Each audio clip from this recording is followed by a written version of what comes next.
Alice Go, pinangalanan na ang taong nagmamay-ari ng yate na sinakyan niya palabas ng bansa. Lagot na.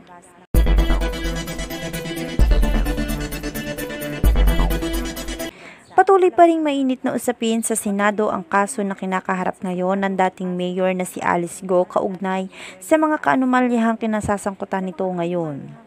Sa patuloy na pagdinig ng kaso ni Alice Go ay naging maingat pa rin ito sa mga binitiwan nitong salaysay kaugnay sa mga taong nasa likod ng pagtakas nito sa bansa, kung saan ay pilit itong pinapaamin kung sino ang nasa likod ng pagtakas nito. Noong una ay takot itong isiwalat ang mga pangalan ng kanyang kasabwat dahil ayon kay Go ay may pagbabanta o death threat siya sa kanyang buhay.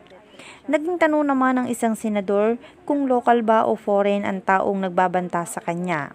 Sagot naman ni Go ay mayroong Pilipino at foreign, kaya ayaw nitong aminin in public ang kanyang mga nalalaman.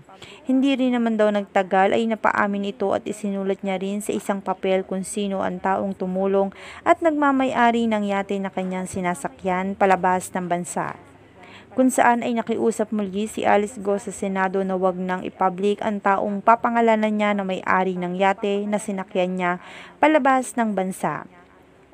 Habang patuloy na kinukuhanan ng pahayag, si Alice Go ay isang pangalan ang lumutang at sinasabing ito raw ang taong tumulong kay Alice Go upang makalabas ng bansa at makapagtago.